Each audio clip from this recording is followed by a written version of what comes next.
Hi, I'm Marie Segal, and we're here for Solving 20 Top Resume Challenges, Segal Coaching webinar on Friday, April 21st, 2017.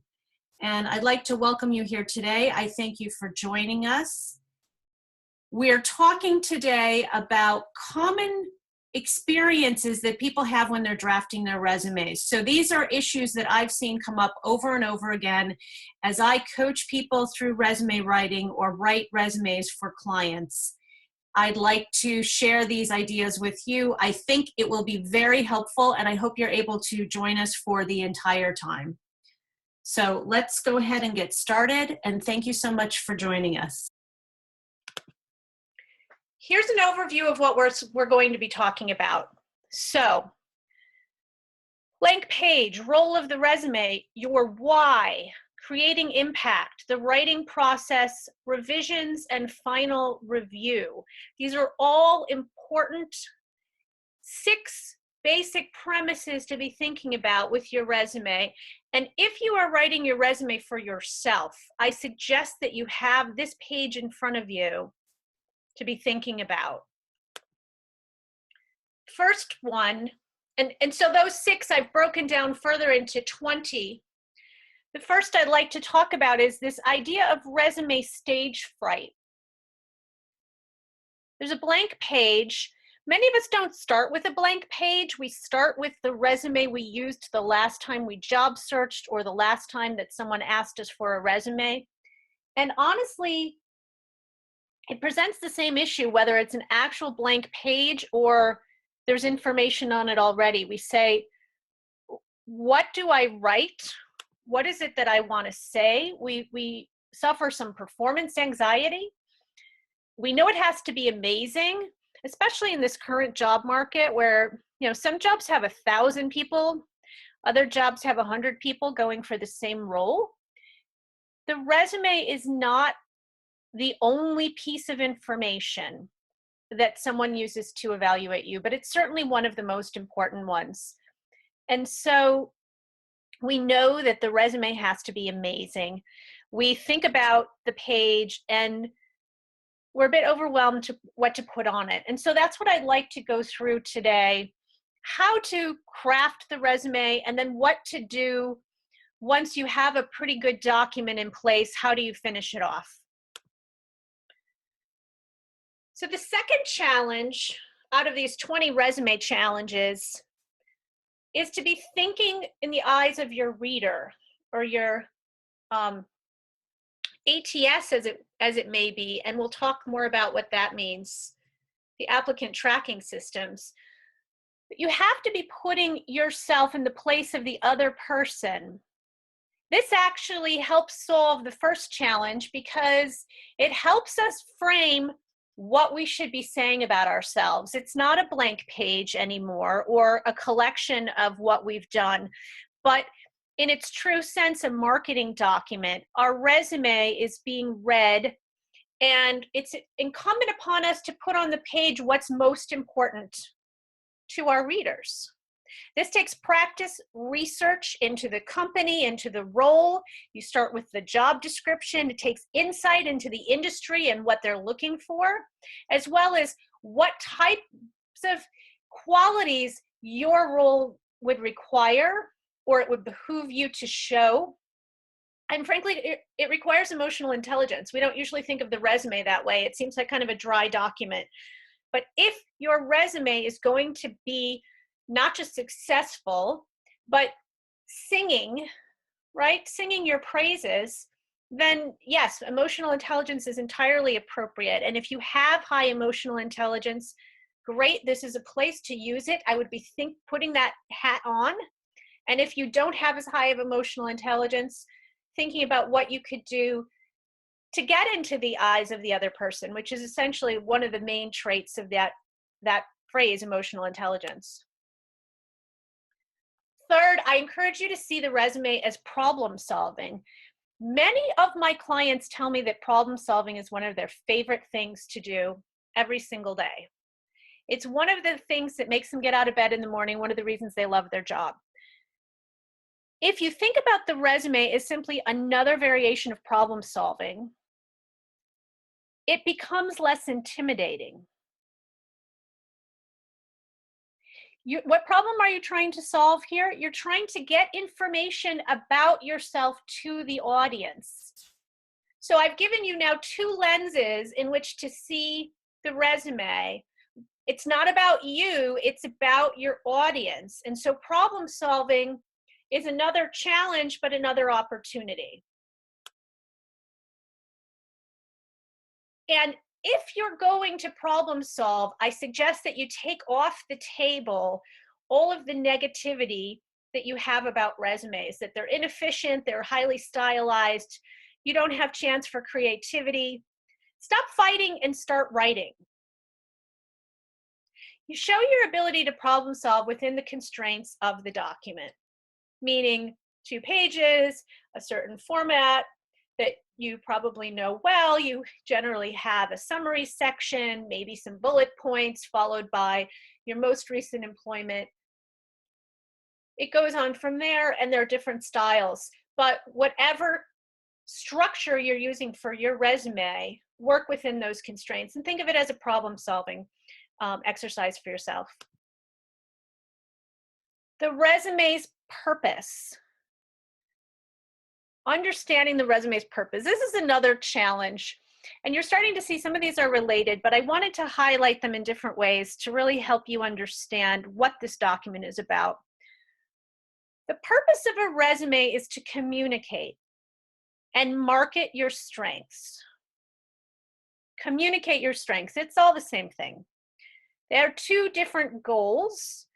One is either you're looking to get an interview from the resume is forward in the process and you're pushing that, or if you already have a lead, it's being used to verify your candidacy. Your second goal is to key up the right questions in the interview. And this is something that I find people really don't think about. You want to be putting on your resume what you want to be asked, what you think are your strengths, because that is what the interviewer will have in front of him or her when they're talking to you. They'll have your resume. And so if you have on it things that are not your strengths or not related to the role or not helpful, they might be asking about those, and you find the conversation goes off in a different direction. So your second goal here is to key up the right questions in an interview. Attracting across audiences. This is a huge challenge with resumes. The problem is that we have, lately, in the past few decades, applicant tracking systems which have come into place. As you know, technology has made life easier and more difficult. And one of the ways it's made it easier is that many more people can apply to many more roles. It's easier to apply. What's ended up happening is that there are bottlenecks at employers, especially large employers, many people applying, and there's just no way that one person could read all of those resumes, or even a team. It's not efficient. And so many times the first, quote, read of your resume will be the applicant tracking system before a human even touches it. And if in that scan of your resume, your words do not match up with the words of the job description, sometimes literally and sometimes in a conceptual sense, the more sophisticated applicant tracking systems do understand that words that are not exactly the same but convey the same meaning are similar words, and they might give you credit for that. But you should assume that, if the word in the job description isn't the word that you're using, you won't get credit for it. It's kind of like, when you're back in grade school or college, and the teacher, rather than thinking subjectively about your answer, is just checking off if you hit the points that are on his or her list. It's the same idea. Recruiters, human resource departments, hiring managers, future colleagues, networking contacts, all of these individuals may be reading your resume. They may all have different agendas. different things they're looking for. You need to be thinking about attracting across all of these different audiences as you're writing your resume. And I've given you here, and in this short half hour, we don't have time to go through everything in detail, but I've given you here some ideas about how to be thinking about those different audiences and what their goals might be. So for example, recruiters, you've heard the proverbial 6-second review. That's how they figure out, do I want to keep reading this resume further? Future colleagues, on the other hand, you have no idea what their agenda is. If you're going to join a tight-knit team, the hiring manager, the individual on that team responsible for hiring, may send your resume around and say to the team, what do you guys think? You have to appeal to those individuals as well. Communicating your value prop. This is number 6. Value proposition, your own personal why. Again, this is a resume hurdle. I put this in the resume hurdles because it's not something, again, that people usually think about. Your resume is not a laundry list of what you did. That may be very interesting to you. It may be very interesting to the reader, or it may not. They don't want to know what you did. They want to know what you can do for them. So what do you bring to the table? What's most authentic and compelling about you? Oh, and I should mention, I have, if you're in Stamford, Connecticut, I have a value proposition workshop coming up, very small, up to 8 people. I have a few slots left on May 4th. So feel free to email me separately, find my information on my website, segalcoaching.com, or go to my blog. My name is Marie Segal, so it's annemariesegal.com. More information there on value prop. Capturing your strengths, tooting your own horn, as they say. This is number 7, and this is, again, especially with my women clients, to generalize, because it's just so pervasive. They don't want to be talking about themselves. Very often they don't want to be sounding like they're bragging. We have to capture our strengths, because if we don't say it, nobody will. This is the document they see about you. They need to hear why you're so awesome. And if you don't tell them, no one will. That doesn't mean that you change the truth. It doesn't mean that you take credit for things that are beyond your abilities. It does mean that you make sure that you give an accurate representation, because, ladies and gentlemen, if you don't do that, you will be considered for roles that are beneath you, that are not at your level, that are not at your compensation. The only way that you'll continue to move up in your career is if you show people why they should care, why they should give you that role. And frankly, if Tom and Joe and Mary can do it, to use typical names, you need to do it too, because you'll be left behind. Especially if you're in a role where they're paying you $100,000 or more a year. If you're afraid to capture your strengths, you will be not getting your value, not getting your worth out of the roles that you're applying to. Adding measurable accomplishments. Another resume hurdle. It's very important that you use metrics in your resume to the extent they're applicable, to the extent they're meaningful, and help tell the story. Here are some examples. Saving time. So it's not just about how much money you made for the company, because many of us, that's not our biggest value add. Did you train people? Did you reduce expenses? Did you lead a team to do any of these? And then how do you quantify it? Remember the confidentiality issue? I make a note at the bottom. So add your measurable accomplishments to the extent that you can disclose them about your employer. Leaving out the kitchen sink. I love this concept when I teach resumes, when I talk about resumes, and I talk about it again as a dense forest in another slide. I have so many clients, especially who might be called overachievers, so many clients who want to put everything on the page. It's kind of like, if I show them everything, they'll figure out what's most important, and they'll recognize my genius because they'll see how great I am and how many things I've done. And I even have a client I'm working with now who, her resume was 3 pages. We got it down to 2. And she keeps putting in new stuff. I keep taking things out, and she doesn't add back what I took out, but she'll put in other things. And she keeps making her resume, 2.25, 2.5 pages, and I have to keep pulling back. And one of the ways to do this is to be judicious, as I say. Another way is to really be finding fewer words to say the same concepts, to have very clear thinking. You can read the rest of the slide if, in fact, you can read it. One of my points is that using small font, I mean, I'm over 40. Many people interviewing are over 40. We need glasses. Don't put things in small font, because we will just say, forget it. I'm not going to read it. I don't mean to be laughing at you as a resume writer. I recognize how hard this is. But I'm laughing at myself because I've seen this. I've seen resumes. The type is so small. In fact, sometimes clients send me the resume and I have to make it bigger, honestly, just to read it.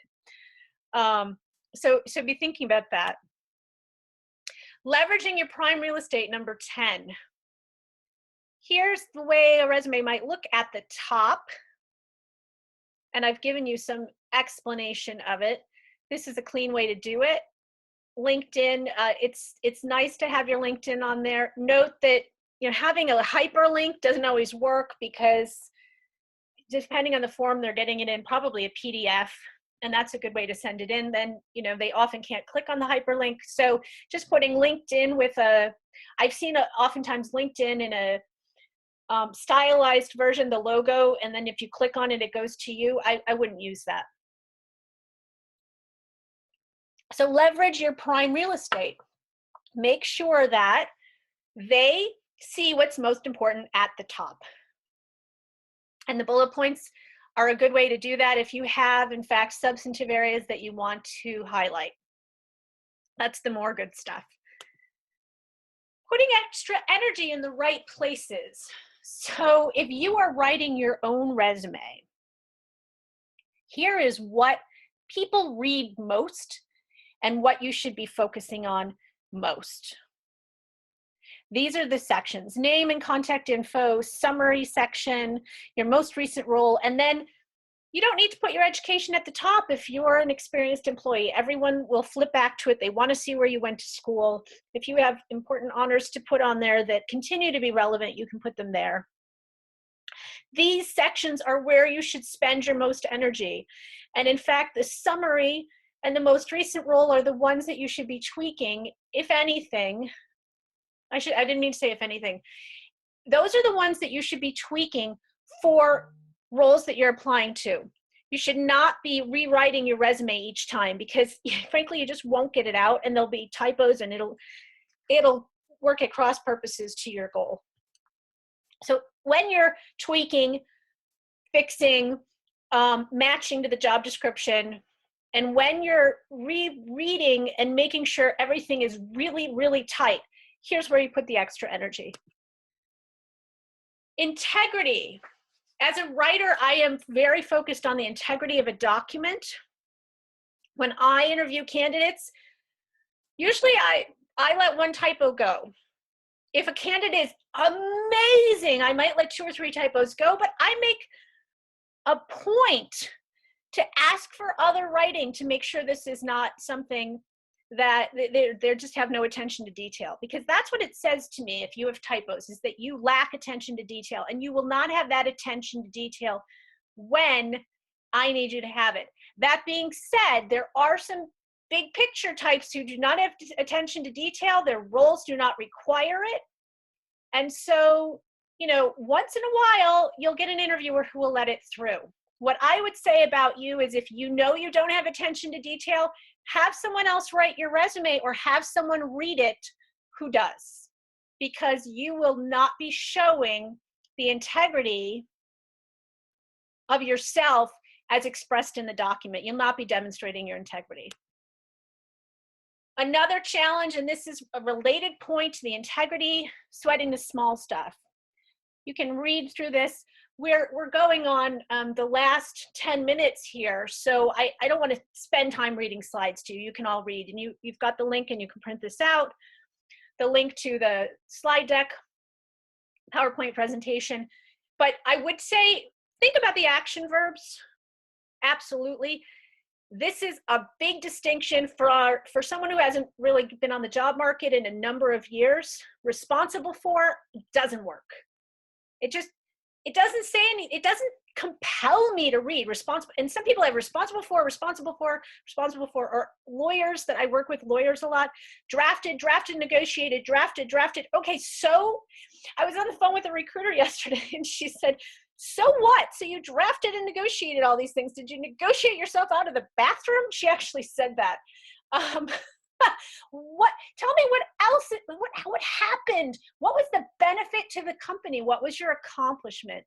So not just action verbs, but actually really thinking about differentiating your experience. Creating a narrative for yourself. We don't generally think of resume writing as a narrative, but it is. There has to be a consistent narrative. So here's an example of what I mean by this. In your summary section, if you call yourself one thing, if you say that you did something, have a certain personality trait or substantive expertise, you need to show support through it in the document. So it's a very nonfiction way of writing a narrative, even though it's autobiographical essentially. But you do need to be thinking about how all of the different parts of the document relate to each other and what story you're presenting about yourself as a candidate through your resume. Keywords are king. So as a counterpoint to the narrative, be thinking about, we talked about this earlier, the ATS, that what I call dumb review. It's not a smart review, it's a dumb review. They don't even know it's a person, they're just matching up keywords. This is the applicant tracking systems. So if you've got an old system, bovine reproduction is in the job description. That's what should be on your resume if you have experience in it. Not just animal husbandry. I don't have a picture for this one. Bovine reproduction. You can think about what applies to your specific field, but the concept holds. Use the keywords, find them in the job description. If your job description for the job if the job description for the job for which you're applying is a really bad job description, it doesn't have keywords, it doesn't really even explain what you're going to do. Sometimes, for example, a recruiter will write it about a client that's a private client that the name isn't even disclosed, and they basically, you read through and say, I have no idea what this job is about, but I'm looking for a job and maybe I'll apply for it. Okay, so find other job descriptions for similar jobs and use the keywords there. Avoiding reader overwhelm. I love this picture as the idea. It's so rich. And this point was made on slide, well, not slide 9, but point 9. This is what someone sees when your resume has too much on it. This is what they see. They don't know where to look. It all kind of starts to look the same. Their eye has nowhere to go on the page. I studied art before law school, before coaching. And so I think about this a lot. In fact, all the time. What does the resume look like? You know, stick it 3 or 4 feet from you, paste it on the wall and stand back. Is it a clean document? Does it have enough white space? Is there a focal point? Does it create visual interest? It is still, it's a marketing document. Even though it's this bland, boring resume, it still needs to have visual interest. So not this, not the brick wall or the dense forest, but this, somewhere for your eye to look. Obviously, it's not going to be as pretty as this spiral, but it does need to have a focal point. And creating visual interest, here's some more details about how you do that. Borders aligned. There's a right tab function in Word. Most people don't know about it. They're dates to the right-hand side get all messed up and they're not aligned. That's the biggest problem that I see. But also their margins on the right side come out too far, or they're very jagged, or they don't look right. Again, be putting the document in front of you and taking a look at it to know what it is that it will look like to your reader. And I'm probably going to go a bit out of order here, but you should be printing out that document, not reading it on the screen. It's not enough to see what it looks like on your screen, because someone else may print it out and there might be something in there that you didn't catch. Oh, here it is. Here it is, doing a final check. Print a PDF, read the hard copy. Put it down and do something else and read it again. This is my suggestion when you're doing a final check for your resume. The something else could be anything. Really anything. I mean, it could make yourself a cup of coffee and come back, or tea. It's not that you need to, if you have an overnight, that's the best. If you have 3 or 4 hours, that's better. If you have 5 minutes, you need to take your brain out of what you've been doing to have fresh eyes to come back to the document. So anything else you can do that's not, don't go read the newspaper. Rest your eyes, take a break. I don't know, does anybody even read newspapers anymore? Don't read something online. Don't read is my point. Anyway, you have to take a break from it, come back. You need to print the PDF again, read it again. The final version, read a PDF. It has to be perfect. Same with your cover letter and everything else you're sending out. Don't save trees. I love trees. Recycle, but you need to print out the document. Here is not the place to be saving trees. The way to save trees is not to angst about your resume that you need to print out 36 or 67 different copies because you keep freaking out.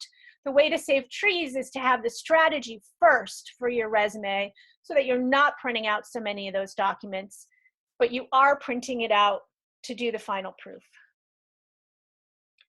And my last point, send the damn thing out. It needs to be said. You have to send your resume out. I know so many job seekers who they spend all this time trying to prepare their resume, make it perfect, and they get cold feet or they get busy or whatever else. Send the document out. I talked about how you want to be tweaking certain sections rather than rewriting the whole resume for each job. If you have 2 or 3 target audiences that are very different, have a base resume for each so that you can tweak that resume for the different jobs you're going for. Think about it as dual tracking it or multi-tracking it. Have a base resume, make the changes, and proofread the final PDF and get it out. You need to get it out. I'm Marie Segal. Here's some more information about me and what I do. I write for Forbes. I have a blog at as I said, annemariesegal.com, a Master the Interview book about value prop and some other things, networking, getting ready for the interview. And I work with private clients. So if you wanted to contact me, feel free to do that. Here's my bio. And I thank you so much for joining me today. I hope this has been a helpful webinar for you and productive. And I wish you the best of luck in writing your resumes.